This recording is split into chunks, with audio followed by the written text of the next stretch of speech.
Hello friends, எல்லாருக்கும் வணக்கம். நம்ம வந்து ப்ரீவியஸ் வீடியோவில் ஒருத்தங்க நம்மளை பார்த்து வாட் ஆர் யூ டூயிங் அப்படின்னு கேட்டாங்கன்னா அதுக்கு எப்படிலாம் பதில் சொல்லலாம் அப்படின்னு நம்ம பார்த்தோம். இன்றைக்கும் நம்ம அதை தான் பார்க்க போகிறோம். ஆனால் அதை மட்டுமே பார்க்க போகிறது கிடையாது. சரிங்களா? சரி, இப்போ கவனிங்க. நான் டிவி பார்த்துட்டு இருக்கேன் அப்படின்னு பேசணும். இங்கிலீஷில் எப்படிங்க பேசலாம்? நான் வந்து நேற்றே சொன்னேன், இந்த டிவி பார்க்குறதா இருந்தாலும் இல்லை வந்து டிவி, மொபைல், லேப்டாப் இந்த மாதிரி ஸ்க்ரீனில் ஏதாவது வீடியோ பார்க்குறீங்க அப்படின்னா வீடியோ பார்க்குறீங்க, இல்லை வந்து படம் பார்க்குறீங்க, எதை வேணால் பாருங்கள். அதை வந்து ஐ எம் சீயிங் அப்படின்னு பேசக்கூடாது. அந்த சீன்ற வார்த்தையை பயன்படுத்தி பேசக்கூடாது. WATCH வாட்ச் அப்படின்ற வார்த்தையை தான் பயன்படுத்தி பேசணும் அப்படின்னு நான் சொல்லியிருக்கிறேன் இல்லைங்களா? சரி, ஐ எம் வாட்சிங் டிவி அப்படின்னா நான் டிவி பார்த்துட்டு இருக்கேன். இந்த பார்த்துட்டு அப்படின்ற வார்த்தைக்கு ஏற்ற மாதிரி இந்த சி அப்படின்னாலும் பாரு அப்படின்னு தான் அர்த்தம். அதனால ஐ எம் சீயிங் டிவி அப்படின்னு பேசலாமா அப்படின்லாம் கேட்கக்கூடாது, அப்படிலாம் பேசவும் கூடாது. ஐ எம் வாட்சிங் டிவி அப்படின்னு தான் பேசணும். சரிங்களா? நான் பாட்டு கேட்டுட்டு இருக்கேன் அப்படின்னு பேசணும்.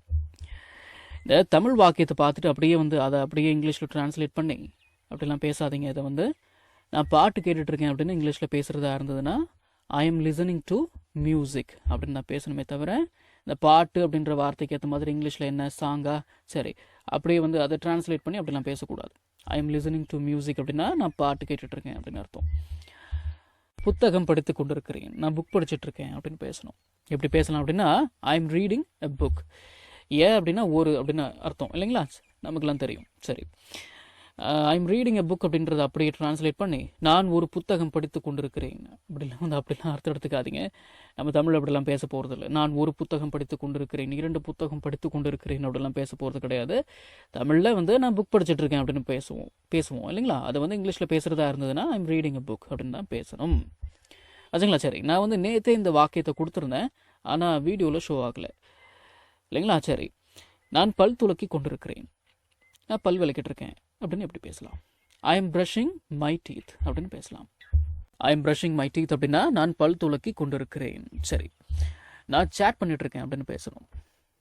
நான் சேட் பண்ணிட்டு இருக்கேன். ஐ ஆம், அந்த சேட்ன்ற வார்த்தை வந்து அதுவே இங்கிலீஷ் தான். நீங்கள் என்ன ஆட் பண்ணிக்கணும்? ஐஎன்ஜியை ஆட் பண்ணிக்கணும் அப்படிங்கிறீங்களா? சரி, ஐ எம் சேட்டிங் அப்படின்னா ஐ எம் சேட்டிங் அப்படின்னா நான் சேட் பண்ணிட்டு இருக்கேன். சரி, யார் கூட சேட் பண்ணிட்டு இருக்கீங்க அப்படின்னு சொல்கிறதா இருந்ததுன்னா, உதாரணத்துக்கு நான் என் ஃப்ரெண்ட்ஸு கூட சேட் பண்ணிட்டுருக்கேன் அப்படின்னு பேசுகிறதா இருந்ததுன்னா எப்படி பேசலாம்? ஃப்ரெண்ட்ஸ் கூட சேட் பண்ணிட்டுருக்கேன். ஐ எம் சேட்டிங், இந்த வித்துன்ற வார்த்தையை சேர்த்து மை ஃப்ரெண்ட்ஸ் அப்படின்னு பேசுங்க. I am chatting with my friends அப்படின்னா நான் என் ஃப்ரெண்ட்ஸு கூட சேட் பண்ணிட்டுருக்கேன். சரி, நான் ஒர்க் அவுட் பண்ணிட்டுருக்கேன் அப்படின்னு பேசணும். எப்படி பேசலாம்? இந்த ஒர்க் அவுட், இந்த 2 வார்த்தைகளில் எது வெர்பு?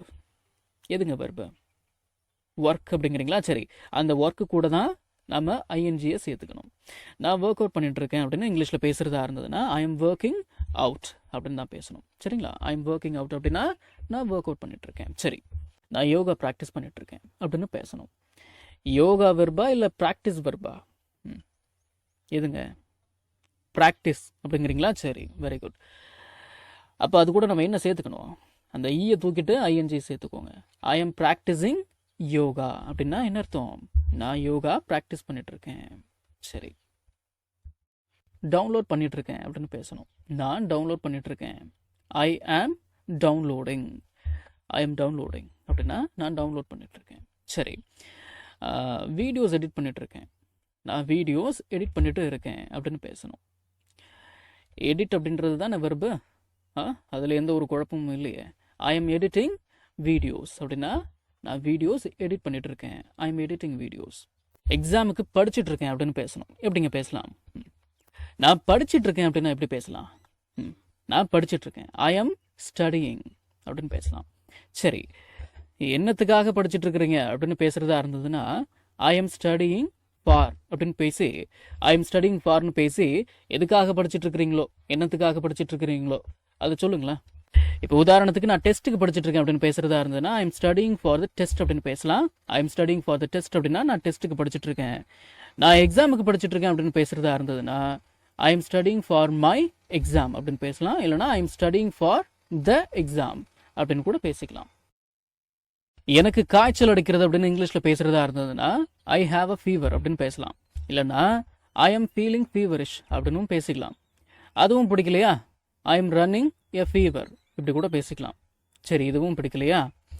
மை டெம்பரேச்சர் இஸ் அப் அப்படின்னு பேசலாம். மை டெம்பரேச்சர் இஸ் அப் அப்படின்னாலும், I am experiencing a fever அப்படின்னாலும், I am running a fever அப்படின்னாலும், ஐ எம் ஃபீலிங் ஃபீவரிஷ் அப்படின்னாலும், ஐ ஹாவ் அ ஃபீவர் அப்படின்னாலும், இந்த 5 வாக்கியங்களுக்கும் ஒரே அர்த்தம் தான்.